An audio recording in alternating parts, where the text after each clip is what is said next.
नमस्ते बच्चों, आशा है घर में सब स्वस्थ और सुरक्षित है। तो चलिए तृतीय भाषा हिंदी 9वीं कक्षा के पिछली कक्षा का जो पाठ था सड़क की रक्षा और सबकी सुरक्षा, इस पाठ को आगे बढ़ाएंगे। सबसे पहले पिछली कक्षा में गृह कार्य संबंधी जो भी प्रश्नों के उत्तर आप लोगों ने लिखा है उनकी जांच करेंगे। तो विभू क्यों दौड़ता हुआ स्कूल जा रहा था? इसके लिए जवाब है विभू को 9:30 बजे स्कूल पहुंचना था, उसकी साइकिल खराब हो गई थी इसलिए वह दौड़ता हुआ स्कूल जा रहा था। अब दूसरा सवाल है विभू क्यों चौंक गया? कहीं से आवाज़ आई मगर आसपास कोई नहीं था इसलिए विभू चौंक गया। सड़क के बीच बीच में विभू ने क्या देखा? सड़क के बीच बीच में विभू ने कई गड्ढे देखे। तो अब हम इस पाठ से संबंधित कुछ मुख्यांशों का पुनर्मनन करेंगे, याद करेंगे। तो चलिए बच्चों, सबसे पहले हम लोगों ने देखा कि विभू जल्दी जल्दी स्कूल जाते समय केले के छिलके पर पांव रखकर फिसल कर गिर पड़ा। और दूसरा अंश हम लोगों ने देखा कि सड़क अपनी व्यथा विभू से सुनाने लगी। सड़क अपनी व्यथा को, अपने दर्द को, तन्ना नोवन्ना विभू से सुनाने लगी। विभू को एहसास होने लगा कि सड़क को सार्वजनिक कार्य विभागों से और नागरिकों से सुरक्षा चाहिए। ಸೊ ಆ ಸಡಕ್ನ ವೇದನೆಯನ್ನು ತಿಳಿದಂಥ ವಿಭುವಿಗೆ ಎರಡು ಆಲೋಚನೆಗಳು ಬಂತು। एक सरकारी विभागों से सुरक्षा और नागरिकों की जागृति। तो आखिरी अंश हम लोगों ने देखा कि मुख्य रूप से सड़क की सुरक्षा और स्वच्छता पर ध्यान देना प्रत्येक नागरिक का प्रमुख ಕರ್ತವ್ಯ है। ಇಲಾಖೆಗಳ ಮೇಲೆ, ಸರ್ಕಾರದ ಯೋಜನೆಗಳ ಮೇಲೆ ದೋಷಾರೋಪಣೆ ಮಾಡೋದ್ರ ಬದಲು ಪ್ರಮುಖವಾಗಿ ನಾಗರಿಕರ ಆದ್ಯ ಕರ್ತವ್ಯವನ್ನು ನಾವು ನಿರ್ವಹಿಸಿದ್ದೇ ಆದಲ್ಲಿ सड़क की सुरक्षा और स्वच्छता संबंधी अपनी अपनी जिम्मेदारियों को ज़रूर निभा पाएंगे ಅನ್ನೋದು ಈ ಹಿಂದಿನ ತರಗತಿಯಲ್ಲಿ ಕಲಿತಂಥ ಮುಖ್ಯಾಂಶಗಳು ಆಗಿದ್ವು ಮಕ್ಕಳೇ। तो चलिए बच्चों, अब हम इस पाठ का आदर्श वाचन करेंगे। आप अपने किताब के 96 पृष्ठ पर 96th ಪೇಜಲ್ಲಿ ಈ ಪ್ಯಾರಾಗ್ರಾಫನ್ನು ನಾವೀಗ ನೋಡ್ಕೊಳ್ತಾ ಹೋಗೋಣ। ಇದರಲ್ಲಿ ಬರುವಂಥ ನಯೇ ಶಬ್ದನ ನೀವು रेखांकित करते जाइएगा। तो विभू सड़क की व्यथा को अनुभव कर दुखी हो गया। उसको लगा कि सड़क कितना सहती है, फिर भी सबको जोड़ने की उदारता दिखाती है। कहीं कच्ची है तो कहीं डामर वाली है तो कहीं कंक्रीट की बनी हुई है। सड़क को कभी अपने रूप की चिंता नहीं बल्कि लोगों की सुविधा की चिंता है, मगर लोगों को सड़क की ज़रा सी भी परवाह नहीं। तो चलिए अब हम इस अनुच्छेद में निहित नए शब्दों के अर्थ जानेंगे। कार्रवाई, कार्य, विधि सम्मत कार्य यानी कार्याचರಣೆ। सचेत, जागृत, ಎಚ್ಚರಿಕೆ। मजबूर, विवश, असहाय स्थिति। एहसास, अनुभूति यानी महसूस करना। तय करना, निश्चय करना, निर्धारित करना। प्रयास शब्द का अर्थ है प्रयत्न और कोशिश। सूरत बिगाड़ना, कुरूप बनाना। तो चलिए अब हम पाठ आगे बढ़ाएंगे। विभू सड़क की व्यथा को अनुभव कर दुखी हो गया। उसको लगा कि सड़क कितना सहती है, फिर भी सबको जोड़ने की उदारता दिखाती है। तो अब सड़क की वेदना को समझने के बाद विभू को लगा हम लोगों से हुए बहुत सारे अपराधों को सड़क सहती है, लेकिन अपने में दर्द सहकर वह दूसरों को सहायता ही करती है। ಮಕ್ಕಳೇ, ಮಾವಿನ ಹಣ್ಣಿನ ಮರ ಕಲ್ಲಿನ ಪೆಟ್ಟು ತಿನ್ನತ್ತೆ, ಆದರೆ ನಮಗೆ ಸಿಹಿಯಾದ ಹಣ್ಣನ್ನು ಕೊಡುತ್ತೆ. ಈಗ ರಸ್ತೆಯ ಪರಿಸ್ಥಿತಿಯು ಹಾಗೆ ಅನ್ನಿಸ್ತು ವಿಭುಗೆ. ನಮ್ಮಿಂದ ಆಗುವಂಥ ಎಲ್ಲ ಅಪರಾಧಗಳನ್ನು ಅದು ಸಹಿಸತ್ತೆ, ಆದರೆ ನಮ್ಮನ್ನು ಸಮಾಜದೊಂದಿಗೆ ಜೋಡಿಸುತ್ತೆ. ಮಕ್ಕಳೇ, ನೀವು ಮನೆಯಿಂದ ಹೊರಗೆ ಬಂದ್ರಿ ಅಂದ ತಕ್ಷಣ ಆ ರಸ್ತೆಗಳು ಕೇವಲ ನಿಮ್ಮ ಮಾರ್ಗವನ್ನು ಮಾತ್ರ ತೋರಿಸೋದಿಲ್ಲ, ಸಮಾಜದ ಜೊತೆ, ಜೀವನದ ಜೊತೆ, ನಿಮ್ಮ ಪ್ರಗತಿಯ ಜೊತೆ ನಿಮ್ಮನ್ನು ಅದು ಜೋಡಿಸ್ತಾ ಹೋಗುತ್ತೆ. ಮನೆಯಿಂದ ಹೊರ ಬಂದಾಗ ಆರಂಭ ಆದಂತಹ ರಸ್ತೆ ಅಂತಾರಾಷ್ಟ್ರೀಯ ವಿಮಾನ ಮಾರ್ಗದವರೆಗೂ ಅನೇಕ ರೀತಿಯ ರಸ್ತೆಯ ವಿಸ್ತಾರವನ್ನು ನಾವು ಗಮನಿಸ್ತಾ ಹೋಗ್ಬೋದು. ಅದಕ್ಕೆ ಮಕ್ಕಳೇ, ನೀವು ಪ್ರವಾಸ ಕೈಗೊಂಡಾಗ ಅಥವಾ ದೂರದ ಊರಿನ ಪ್ರಯಾಣವನ್ನು ಮಾಡುವಾಗ ರಸ್ತೆ ಬದಿಯಲ್ಲಿ ಇರುವಂಥ ಮಾರ್ಗಸೂಚಿಗಳನ್ನು ಗಮನಿಸ್ತಾ ಹೋಗಿ. ಅಲ್ಲಿ ಕೆಲವೊಂದು ಕೋಡ್ ವರ್ಡ್ಸ್ ಇರುತ್ತೆ, NH, SH, national highway, state highway. ಇದಷ್ಟೇ ಅಲ್ಲದೆ ರಸ್ತೆಗಳಲ್ಲಿ ಎನ್ನುವಂಥ ಅನೇಕ ಪ್ರಕಾರಗಳು, ಅಲ್ಲಲ್ಲಿ ಸಿಗುವಂಥ ಮೈಲುಗಲ್ಲುಗಳ ಬಣ್ಣ ಬದಲಾಗಿರುತ್ತೆ. ಸೊ ಅದರ ಅರ್ಥವನ್ನು ತಿಳ್ಕೊತಾ ಹೋಗಿ. ಈ ರೀತಿ ರಸ್ತೆಗಳಲ್ಲಿ ಮನೆ ಮುಂದೆ ಆರಂಭ ಆದಂಥ ರಸ್ತೆ ಅಂತಾರಾಷ್ಟ್ರೀಯ ಮಟ್ಟದವರೆಗೂ ತನ್ನದೇ ಆದಂತಹ ಅನೇಕ ಪ್ರಕಾರಗಳನ್ನು ಒಳಗೊಂಡಿದೆ. ಇದನ್ನು ನೀವು ತಿಳ್ಕೊಳ್ಳಿಕ್ಕೆ ಪ್ರಯತ್ನ ಪಡಿ ಅಂತ ಆಶಿಸ್ತಾ, ಕೆಲವು ದಿನಗಳ ಹಿಂದೆ ಇಡೀ ಜಗತ್ತಿನ ಅತ್ಯಂತ ಆಳವಾದ ಸುರಂಗ ಮಾರ್ಗದ ರಸ್ತೆ ಭಾರತದಲ್ಲಿ ಉದ್ಘಾಟನೆ ಆಯಿತು.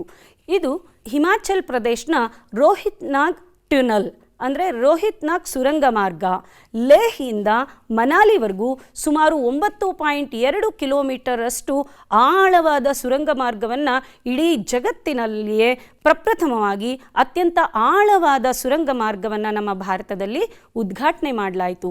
ಇದಕ್ಕಿಂತ ಮುಂಚೆ ಹಿಮಾಚಲ್ ಪ್ರದೇಶದ ಗುಡ್ಡಗಾಡು ಪ್ರದೇಶಗಳಲ್ಲಿ ನಮ್ಮ ಸೈನಿಕರು ಸುಮಾರು ಅನೇಕ ಆಳವಾದ ಪ್ರಪಾತಗಳನ್ನು, ಕಿಷ್ಕಿಂಧೆಯಾಗಿರುವಂಥ ಜಾಗವನ್ನೆಲ್ಲ ದಾಟಿ ಅವರು ದೇಶದ ಸರಹದ್ದುಗಳಿಗೆ ಪ್ರಯಾಣ ಮುಂದುವರಿಸಬೇಕಾಗ್ತಿತ್ತು. ಆದರೆ ಈ ಸುರಂಗ ಮಾರ್ಗದಿಂದ ಸೈನಿಕರಿಗೆ ಅವರಿಗೆ ಆಗ್ತಾ ಇದ್ದಂಥ ದೈಹಿಕ ಶ್ರಮ ಸ್ವಲ್ಪ ಮಟ್ಟಿಗೆ ಕಡಿಮೆ ಆಗುವಂಥ ಸಾಧ್ಯತೆಗಳು ಇವೆ. ಬನ್ನಿ ಈ ಟ್ಯುನಲ್ನ ಒಂದು ವಿಡಿಯೋ ತುಣುಕನ್ನು ಇಲ್ಲಿ ನೋಡಿ ಬರೋಣ. रोहतांग पास को बाईपास करने के लिए मनाली लेह हाईवे पर टनल के निर्माण का स्वप्न माननीय प्रधानमंत्री श्री नरेंद्र मोदी जी के नेतृत्व में भारत सरकार द्वारा प्रोजेक्ट को उच्चतम प्राथमिकता देने से साकार हो पाया है। 5-6 महीना हमारा कट ऑफ रहता सर्दियों में। टनल का निर्माण दिवंगत प्रधानमंत्री एवं भारत रत्न श्री अटल बिहारी वाजपेयी के कर कमलों द्वारा 2002 में अप्रोच रोड के शिलान्यास के साथ आरंभ हुआ था। कई बार मनाली आने का मौका मिला, रोहतांग की तक की यात्रा की, लेकिन बाद में बर्फ का पहाड़ आकर खड़ा हो गया, रास्ता बंद, आना जाना ठप। लेकिन बाद में मुझे लगा कि मनाली से लेह तक ऐसा रास्ता होना चाहिए जो 12 महीने उपलब्ध हो। टनल के कार्य में 587 मीटर लंबे सेरी नाले के रूप में एक कठिन समस्या सामने आई। इसमें 8000 लीटर प्रति मिनट के बहाव से पानी ने टनल के कार्य में बाधा डाली। ये समस्या अपने आप में विश्व की एक अनूठी चुनौती साबित हुई, जिसको नवीनतम टेक्नोलॉजी और आधुनिक उपकरणों से दूर किया गया। समय पर कार्य पूरा करने के लिए 3000 श्रमिक तथा BRO के 650 कर्मियों ने एकजुट होकर 3 शिफ्टों में कार्य किया। हिमाचल प्रदेश के लद्दाख और जम्मू कश्मीर से जोड़ने वाली, मनाली को लेह से जोड़ने वाली रोहतांग टनल अब अटल टनल के नाम से जानी जाएगी। 9 किलोमीटर लंबी 10.5 मीटर चौड़ी बाइलेन टनल में नवीनतम सेफ्टी एवं सिक्योरिटी उपकरण लगाए गए हैं। टनल में हर 250 मीटर पर CCTV कैमरा, 150 मीटर पर टेलीफोन, 60 मीटर पर फायर हाइड्रेंट, हर किलोमीटर पर air quality monitoring system, public address system, automated lighting, ventilation और फायर फाइटिंग सुविधाएं उपलब्ध हैं। ये सभी उपकरण सेंट्रल कंट्रोल रूम से स्काडा द्वारा संचालित किए जाते हैं। टनल के नीचे विशेष रूप से किसी भी आपात स्थिति में यात्रियों को सही सलामत निकालने के लिए एग्रेस टनल का प्रावधान किया गया है। स्थानीय लोगों के लिए जहां ये नई जीवन रेखा आम जनता की यात्रा आसान करेगी, वहीं सशस्त्र बलों को भी इससे दूर दराज सीमावर्ती क्षेत्रों में पहुंचना सहज होगा। माननीय प्रधानमंत्री श्री नरेंद्र मोदी जी के विजन के अनुरूप ये टनल सामरिक मजबूती एवं हिमाचल प्रदेश और लद्दाख के लोगों के सर्वांगीण विकास के लिए एक महत्वपूर्ण कदम साबित होगा। इससे लोगों के चेहरों पर प्रसन्नता की मुस्कान सहज ही देखी जा सकती है। अटल टनल रोहतांग को माननीय प्रधानमंत्री श्री नरेंद्र मोदी जी द्वारा राष्ट्र को समर्पित किया जा रहा। देखा ना आप लोगों ने, दुनिया का सबसे बड़ा टनल तो कहीं कच्ची है, कहीं डामर वाली है। अब विभु सड़क के बारे में और कुछ सोचने लगा। ಆ ಸಡಕ್ ಮಾತೆಯ ಮಾತುಗಳು ಇವನ್ ಮನಸ್ಸಲ್ಲಿ ಹೇಗೆ ಮೂಡ್ಬಿಟ್ಟಿವೆ ಅಂದ್ರೆ सड़क के बारे में और गहरी सोच में वह पढ़ने लगा। विविध स्थितियों को अब जानने लगा। तो सड़क कहीं कच्ची है, कच्ची यानी ಈ ರೀತಿಯಾದ ರಸ್ತೆಗಳು, और कहीं डामर वाली, तो कहीं कंक्रीट की बने हुए सड़कों को भी हम देख सकते हैं। लेकिन इन सब वेदनाओं के बावजूद भी सड़क लोगों पर बिल्कुल गुस्सा नहीं करती और स्वयं अपने सूरत पर भी उसे बिल्कुल परवाह ही नहीं है। परवाह ಅಂದರೆ ಕಾಳಜಿ, ತನ್ನ ರೂಪ ಬದಲಾಗತ್ತೆ, ತನ್ನನ್ನು ವಿರೂಪಗೊಳಿಸ್ತಾರೆ ಅನ್ನೋಂತಹ ಬೇಸರ ಸಡಕ್ಕೆ ಖಂಡಿತ ಇಲ್ಲ। तो विभु ने सड़क को सांत्वना देते हुए कहा। सड़कನ ಅತ್ಯಂತ ದಯನೀಯ ಸ್ಥಿತಿಗೆ ಮನ ಕರಗಿದಂತ ವಿಭು सड़कನ ಕೇಳಲಿಕ್ಕೆ ಹೊರಟ। मत रो माँ, तुम्हारी खुशी के लिए हम क्या कर सकते हैं, कोई उपाय बताओ। ಇದು ಮುಖ್ಯ ಆಗತ್ತೆ ಮಕ್ಕಳ। ನಾವು ಯಾರ್ದಾದ್ರೂ ನೋವನ್ನು ಅರ್ಥ ಮಾಡ್ಕೊಳ್ಳೋದಲ್ಲ, ಆ ನೋವಿಗೆ ಸ್ಪಂದಿಸಿ ಆ ನೋವನ್ನು ಕಡಿಮೆ ಮಾಡುವಂಥ ಪ್ರಯತ್ನ ಪಟ್ಟಾಗ ಮಾತ್ರ ಅದು ಸಾರ್ಥಕ ಆಗತ್ತೆ। तो अब विभु को लगा कि सड़क दुख में है, तो अब वह सोचने लगा कि सड़क के इस दुख को कैसे मिटाएं, ಇದನ್ನ ಹೇಗೆ ಹೋಗಲಾಡಿಸೋದು ಅಂತ। तो अब सड़क ವಾತ್ಸಲ್ಯ ಭಾವ से बोली। ಯಾರಾದರೂ ತನ್ನ ಕಷ್ಟ ಕೇಳಿದ್ರೆ ಸಾಕು ಅಂತ ಕಾಯ್ತಾ ಇದ್ದಂತಹ ಸಡಕ್ ಈಗ ವಾತ್ಸಲ್ಯ, ಒಬ್ಬ ಅಮ್ಮ ಮಗುವಿಗೆ ಯಾವ ರೀತಿ ಸಮಜಾಯಿಷಿ ಹೇಳ್ತಾರೋ ಅದೇ ರೀತಿ ಹೇಳೋಕೆ ಹೊರಟು। बेटा, मैं चाहती हूँ कि लोगों में सड़क की सुरक्षा का भाव हो, मेरी सूरत न बिगाड़े, सफाई का ध्यान रखें तथा यातायात के नियमों का पालन करे। यातायात यानी संपर्क का साधना। तो अब सड़क बोलने लगी कि लोगों में सड़क की सुरक्षा का भाव जागृत हो, ಜನರಿಗೆ ರಸ್ತೆಯ ಸುರಕ್ಷತೆ ಬಗ್ಗೆ ಎಚ್ಚರಿಕೆ ಜಾಗೃತಿ ಹೆಚ್ಚಾಗಬೇಕು। और मेरी सूरत ನಾ ಬಿಗಾಡೆ। ಸೊ ಸರ್ಕಾರದ ಯೋಜನೆಗಳ ಮೂಲಕ ನನಗೇನು ಸುಂದರವಾದ ರೂಪ ಸಿಕ್ಕಿರುತ್ತೋ ಅದನ್ನು ಜನ ರಸ್ತೆಗಳನ್ನು ಒಡೆದು ತುಂಡರಿಸಿ ವಿರೂಪಗೊಳಿಸೋದು ಬೇಡ। और हमेशा सफाई का ध्यान रखे। ಮಕ್ಕಳಾದಂತಹ ನೀವೆಲ್ಲ ಇದನ್ನು ಅತ್ಯಂತ ಎಚ್ಚರಿಕೆಯಿಂದ ನಿರ್ವಹಿಸಬೇಕು। ರಸ್ತೆ ಸುರಕ್ಷತೆ ಬಗ್ಗೆ ನಿಮಗೆ ಸಾಕಷ್ಟು ಮಾಹಿತಿ ಈಗಾಗಲೇ ಗೊತ್ತಿದೆ, ಆದರೆ ಗೊತ್ತಿರುವಂಥ ತಪ್ಪನ್ನು ಖಂಡಿತ ಮಾಡಿಕೊಡ್ದು। ರಸ್ತೆನಲ್ಲಿ ಪ್ಲಾಸ್ಟಿಕ್ ಕವರ್ಗಳನ್ನ ಹಾಕೋದು, ಹಣ್ಣಿನ ಸಿಪ್ಪೆಯನ್ನು ಹಾಕೋದು, ಎಲ್ಲಂದ್ರೆ ಅಲ್ಲಿ ಉಗುಳೋದು, ಕೆಮ್ಮು ಕಫ ಇತ್ಯಾದಿಗಳನ್ನು ಹರಿಯುವ ನೀರಲ್ಲಿ ಅಥವಾ ಯಾರೂ ಓಡಾಡ್ದಲೇ ಇರುವಂಥ ಜಾಗದಲ್ಲಿ ಅದನ್ನು ಉಗಿದು ರಸ್ತೆಯ ಸುರಕ್ಷತೆ ಕಡೆ ನಾವು ಖಂಡಿತ ಗಮನ ಕೊಡಬೇಕಾಗಿರುತ್ತೆ। बहुत मुख्य बात अब सड़क बोलने जा रही है कि यातायात के नियमों का पालन करें। ಮುಖ್ಯವಾಗಿ ನಾವು ರಸ್ತೆನಲ್ಲಿ ನಡೆದಾಡುವಾಗ ರಸ್ತೆಗೆ ತೊಂದರೆ ಕೊಡೋಲ್ಲ, ನಾವು ಹೆಚ್ಚಾಗಿ ರಸ್ತೆಯನ್ನು ವಿರೂಪಗೊಳಿಸೋದು ವಾಹನಗಳನ್ನು ಚಲಾಯಿಸುವಾಗ। तो इसलिए यातायात यानी संपर्क साधन, संपर्क साधनों का प्रयोग करते समय हम सड़क के नियमों का पालन ಜರೂರ್ ಕರೆ। ನೋಡಿ, ಇಲ್ಲಿ ಟ್ರಾಫಿಕ್ ಸಿಗ್ನಲ್ಗಳನ್ನು ಅನುಸರಿಸಿ ನಡೆಯೋದು, ಹಾಗೆ ಇಲ್ಲಿ ರಸ್ತೆಯ ಎಡಭಾಗದಲ್ಲಿ ಪಾದಾಚಾರಿಗಳು, ಸೈಕಲ್ ಸವಾರರು ಝೀಬ್ರಾ ಕ್ರಾಸಿಂಗನ್ನು ಉಳಿಸೋದು, ಟ್ರಾಫಿಕ್ ಅಥವಾ ಝೀಬ್ರಾ ಕ್ರಾಸಿಂಗ್ಗಳು ಬಂದಾಗ ವಾಹನಗಳು ದ್ವಿಚಕ್ರ ಅಥವಾ ಚತುಷ್ಪಥ ಸವಾರರು ಎಚ್ಚರಿಕೆಯಿಂದ ರಸ್ತೆಯ ನಿಯಮಗಳನ್ನು ಪಾಲಿಸಿದ್ದೇ ಆದಲ್ಲಿ ನನ್ನ ನೋವು ಕಡಿಮೆ ಆಗತ್ತೆ ಅಂತ ಸಡಕ್ ಹೇಳ್ಕೋತು। विभु को लगा कि लोगों के अत्याचार से सड़क को मुक्ति दिलानी चाहिए। सड़क की सुरक्षा, सफाई एवं देखभाल के प्रति लोगों में जागृति लानी चाहिए। अब विभू सोचने लगा कि लोगों के अत्याचारों से, हिंसात्मक क्रियाओं से सड़क को मुक्ति दिलानी चाहिए और सड़कों को कैसे सुरक्षित रखें, सफाई की ओर ध्यान रखते समय किन किन बातों का पालन करें, इन सभी से संबंधित मेरे दोस्त और अपने गली के लोगों में जागृति लानी ही चाहिए. ನನಗೆ ಎಷ್ಟು ಸಾಧ್ಯ ಆಗುತ್ತೋ ಅಷ್ಟು ಈ ಸುರಕ್ಷತಾ ಕ್ರಮಗಳ ಬಗ್ಗೆ ನನ್ನ ಸ್ನೇಹಿತರು, ನನ್ನ ಸುತ್ತಮುತ್ತಲಿನ ಜನಕ್ಕೆ ಜಾಗೃತಿಯನ್ನು ನೀಡಬೇಕು ಅಂತ निर्धार मारदा. सड़क के साथ अन्याय करने वालों पर कार्रवाई होनी चाहिए ताकि वे अपने नागरिक के कर्तव्य के प्रति सचेत रहे. अब विभू सोचने लगा कि सबसे पहले लोगों को सड़क के नियमों को समझाए, सफाई की सुरक्षा के नियमों को समझाए. समझाने के बाद भी अगर वे गलती करें तो उन पर कठिन ಕಾರ್ವಾಯಿ करनी चाहिए. ಮೊದಲು ಜಾಗೃತಿಯನ್ನು ಕೊಡೋದು, ಜಾಗೃತಿ ಕೊಟ್ಟು ಸ್ವಲ್ಪ ದಿನ ಅವಕಾಶವನ್ನು ನೀಡೋದು, ಜಾಗೃತಿಯನ್ನು ಕೊಟ್ಟ ನಂತರನೂ ಅವರು ತಪ್ಪುಗಳನ್ನು ಮಾಡಲಿಕ್ಕೆ ಆರಂಭಿಸಿದಾಗ ಈ ರೀತಿ ಪೆನಾಲ್ಟಿಯನ್ನು ಕೊಟ್ಟೋದು, ಅವ್ರ ಮೇಲೆ ಕಠಿಣ ಕ್ರಮವನ್ನು, ಟ್ರಾಫಿಕ್ ರೂಲ್ಸನ್ನು ವೈಲೇಟ್ ಮಾಡೋರಿಗೆ ಈ ರೀತಿ ಶುಲ್ಕವನ್ನು, ಪೆನಾಲ್ಟಿಯನ್ನು ಕಟ್ಟಿ ಅವರ ತಪ್ಪುಗಳನ್ನು ತಿದ್ದಬೇಕು ಅನ್ನೋದನ್ನು ವಿಭು ಯೋಚಿಸಿದ.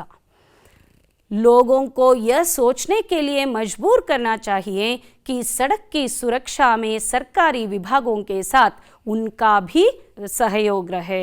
देखिए बच्चों, अब विभू बहुत ही अच्छी बात सोचता है. एक मशहूर बात है, हमेशा यह ना सोचो कि देश ने तुम्हें क्या दिया है, हमेशा यह सोचा करो कि तुमने देश के लिए क्या दिया है. ದೇಶ, ಸಮಾಜ ನನಗೇನು ಕೊಟ್ಟಿದೆ ಅಂತ ಕೇಳೋದ್ರ ಬದಲು ಮೊದಲು ನೀನು ಸಮಾಜಕ್ಕೆ ಅಥವಾ ದೇಶಕ್ಕೆ ಏನನ್ನ ಕೊಟ್ಟಿದೆಯಾ ಅನ್ನೋದನ್ನು ಯೋಚನೆ ಮಾಡು ಅನ್ನೋದು. तो इसलिए अब विभू सोचने लगा कि सड़क को सुरक्षित रखना, स्वच्छ रखना, सुंदर रूप बनाए रखना सिर्फ ಸರ್ಕಾರಿ ವಿಭಾಗೋं यानी गवर्नमेंट डिपार्टमेंट इंदु मात्र अल्ल, सिर्फ सरकारी विभागों के ही नहीं, स्वयं का भी सहयोग बिल्कुल रहना चाहिए. इसके साथ साथ सड़क को तोड़ने, काटने तथा गंदा करने वालों को एहसास दिलाना चाहिए कि इनके कारण सड़क को कितना कष्ट होता है. तो इसके साथ साथ जो भी सड़क को तोड़ते हैं, काटते हैं और गंदा करते हैं, उन्हें अनुभव दिलाना चाहिए, अनुभव कराना चाहिए. एहसास दिलाना यानी अनुभव कराना, अनुभव कराना कि सिर्फ उनके कारण सड़क की यह दयनीय स्थिति है.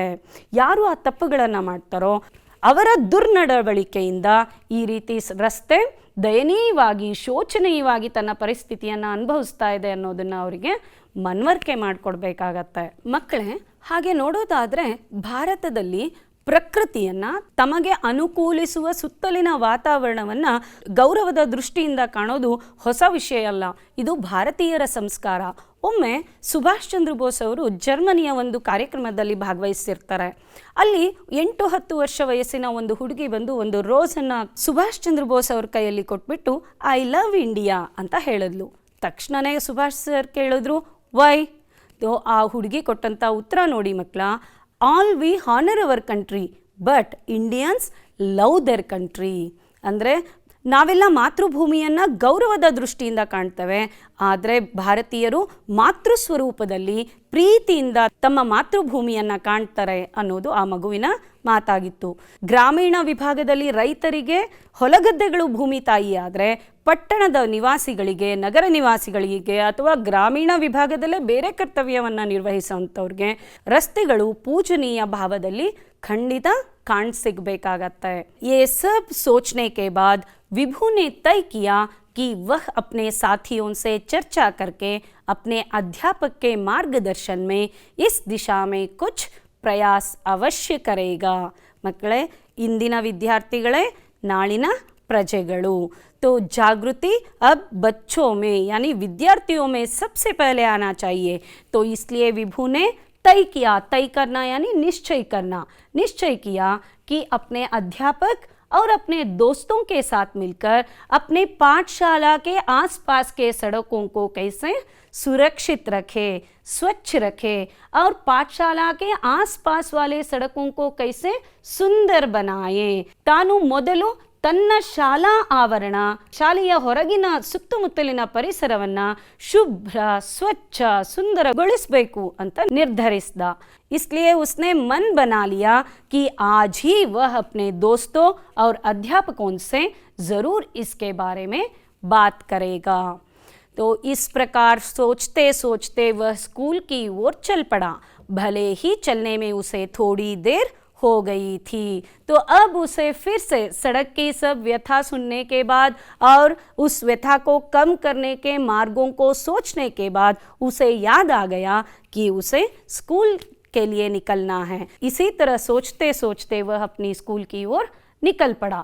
मगर उस दिन वह स्कूल के लिए लेट ज़रूर हुआ था, लेकिन उसके हृदय और दिमाग में एक नई सोच आ गई थी। ಆ ದಿನ ಅವನು ಶಾಲೆಗೆ ತಡವಾಗಿ ಹೊರಟ ಮಕ್ಕಳ, ಆದರೆ ಆ ದಿನ ಅವನಿಗೆ ಒಂದು ಹೊಸ ಜ್ಞಾನೋದಯ खंडिता सिक्कितु। इसलिए आप सब विद्यार्थियों से यही आशा है कि सड़क की सुरक्षा और स्वच्छता संबंधी आप अपने बचपन से ही अच्छे गुणों को और अच्छे मार्गों को अपनाएं।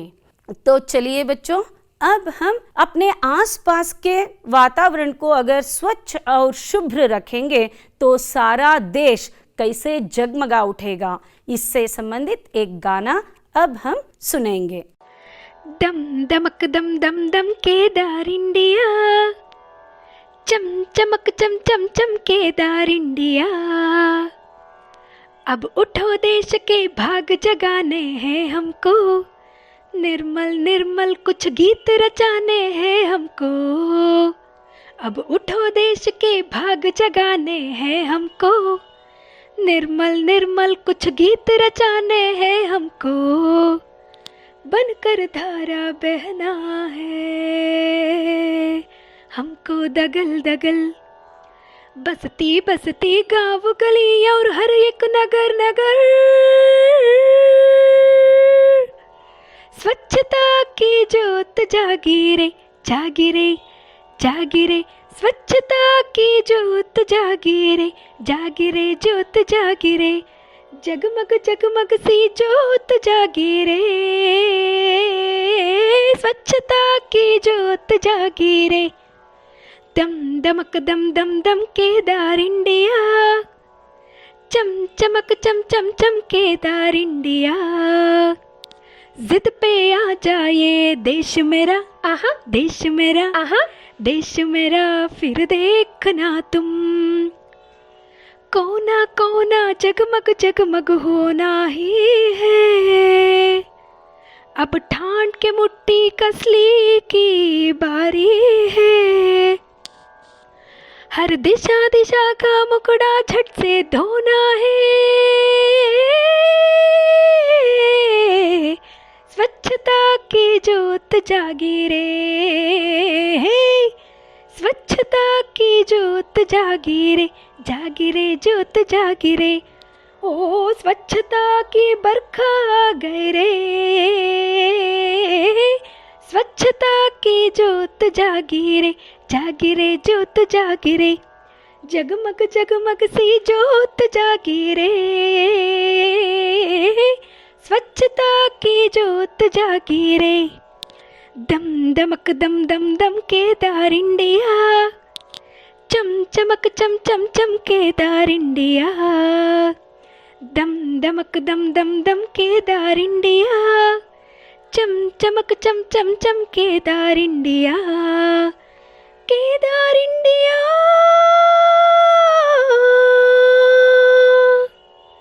अच्छा लगा ना गाना? और इससे हमें यह भी संदेश मिला, इस गाने से हमें यह भी संदेश मिला कि किस तरह हम अपने गाँवों को, शहरों को, राज्यों को स्वच्छ और सुरक्षित रखेंगे तो पूरा देश और संसार शुभ्र और सुंदर बन पाएगा। तो चलिए अब हम कुछ भाषा अभ्यास कार्यों को देखेंगे। यहाँ पर देखिए, यातायात साधनों के नाम लिखिए। यहाँ पर यातायात साधन का अर्थ है संपर्क माध्यमಗಳು। यहाँ पर 4 समूह है बच्चों। यहाँ पर देखिए, सड़क पर चलने वाले, ರಸ್ತೆ ಮೇಲೆ ಬಳಕೆ ಆಗುವಂಥ ವಾಹನಗಳು ಯಾವ್ಯಾವು? बैलगाड़ी यानी ಎತ್ತಿನ ಗಾಡಿ, साइकिल, तांगा झटका बंडी, स्कूटर, ट्रक, कार। और पटरी पर ಅಳಿಗಳ ಮೇಲೆ ನಡೆಯುವಂಥ ವಾಹನ रेलगाड़ी, मेट्रो और रेलगाड़ी में ही बहुत सारे विधाएं। पानी पर तैरने वाले कुछ वाहन नाव यानी दोणी, जहाज, हड़गू और सबमरीन। आसमान में उड़ने वाले कुछ वाहन हवाई जहाज, एरोप्लेन्स, हेलीकॉप्टर, रॉकेट आदि। यहाँ पर शब्दों का मिश्रित रूप दिया गया है, लेकिन आप लोगों को सोचकर इन्हें वाक्य के रूप में बदलना होगा या सार्थक वाक्य बनाना होगा। तो देखिए पहला प्रश्न और क्या उत्तर होगा इसके लिए। चलिए यहाँ पर देखिए, उसे 9:30 बजे तक स्कूल पहुँचना था। दूसरा प्रश्न के लिए उत्तर है वे अपने नागरिक कर्तव्य भूल जाते हैं। और तीसरा प्रश्न है बड़े बड़े गिराए पत्थर पर गए मोड़ थे। और इसका उत्तर होगा मोड़ पर बड़े बड़े पत्थर गिराए गए थे। और चौथा उत्तर है सड़क वात्सल्य भाव से बोली। देखिए बच्चों, यहाँ पर 2 शब्द समूह हैं। एक है द्वित्व शब्दों की सूची और दूसरा है शब्द युग्मों की सूची। आप लोगों को जैसे ಕನ್ನಡ में ದ್ವಿರುಕ್ತಿಗಳು, ಜೋಡಿ ಪದಗಳು ಎರಡಕ್ಕೂ ವ್ಯತ್ಯಾಸವನ್ನು ಗಮನಿಸ್ತಿರೋ, उसी तरह हिंदी में भी इन्हें द्वित्व शब्द और शब्द युग्म कहते हैं। यहाँ पर एक ही शब्द 2 बार आते हैं तो उन्हें द्वित्व शब्द कहते हैं। 2 अलग अलग शब्द एक साथ प्रयोग होते हैं तो उन्हें शब्द युग्म कहते हैं। तो द्वित्व शब्द के लिए और एक उदाहरण है साथ साथ, एक ही शब्द का 2 बार प्रयोग होना। और यहाँ पे देखिए आगे पीछे 2 अलग शब्दों का एक ही साथ प्रयोग होना, बिल्कुल द्विरुक्तिಗಳು, जोड़ी पदಗಳು। कभी कभी 2-3, बार बार इधर उधर, सोचते सोचते 1/3, ये सब द्वित्व शब्द हैं तो ये सब शब्द युग्म हैं। बच्चों यहाँ पे देखिए अंकों को शब्दों में पहचानिए। इस पाठ में आप लोगों ने कुछ संख्याओं की भी जानकारी पाई। यहाँ पर देखिए यह है 1/3 भाग, 3 भागों में से 1 भाग, 3ರಲ್ಲಿ 1 ಭಾಗವನ್ನು 1/3 भाग कहते हैं। और यह है 1/4 भाग, 4 ಭಾಗಗಳಲ್ಲಿ 1 भाग। और यह देखिए 3/4 भाग, 4 भागों में से 3 भाग। और यहाँ पर इस उदाहरण को देखिए 1/4। इस संख्या का प्रयोग करते समय बच्चों 1/3/4 इसे हम 1/4 ही कहेंगे, क्योंकि इसका अर्थ यही है कि 4 भागों में से मैं 25 भाग कम हूँ। तो इसलिए आगे की संख्या को मिलाकर यहाँ पर 1/4 का प्रयोग करना है। और एक प्रमुख बात आप लोग याद रखिए बच्चों, जैसे आधे को हाफ न 1 और 2 ನಂಬರ್ಸನ್ನು ಬಿಟ್ಟು ಇನ್ನು ಯಾವುದೇ ಸಂಖ್ಯೆಗಳ ಜೊತೆ ನೀವು ಬಳಕೆ ಮಾಡಿದಾಗ ಸಾಢೆ ಅಂತ ಅದು ಬಳಕೆ ಆಗುತ್ತೆ। ಜೈಸೆ 3.5, 4.5, 150, 1.5 लाख, 1.5 ये सब प्रयोग कर सकते हैं। लेकिन 1 और 2 को एक अलग ही नाम से पहचानना होगा। जैसे 1.5 गे 1.5 शब्द का ही प्रयोग करना है और 2.5 गे 2.5 या 2.5 का ही प्रयोग करना है। तो चलिए बच्चों, अब हमारे सामने गृह कार्य के लिए कुछ प्रश्न हैं। आप इनका उत्तर लिखकर अपने अध्यापकों को ज़रूर दिखाइएगा। विभू ने सड़क को सांत्वना देते हुए क्या कहा? विभू ने अंत में क्या तय किया? और यहाँ पर आपके सामने एक क्रियाकलाप है, ನಿಮಗೆ ಒಂದು ಆಕ್ಟಿವಿಟಿ ಮಕ್ಕಳೇ। ಏನು ಮಕ್ಕಳೇ, ಈ ಪಾಠದಲ್ಲಿ रस्ते संबंधिसिदंते नागरिकर कर्तव्यगಳೆಲ್ಲ ನಿಮಗೆ अर्थ आयतला, तो इसलिए यहाँ पर नागरिक के अन्य कर्तव्यों की सूची बनाई है। आशा है आज के पाठ में विभू के साथ साथ हम लोगों ने भी सड़क की सुरक्षा से संबंधित बहुत ही स्पष्ट और विस्तृत जानकारी प्राप्त की। धन्यवाद।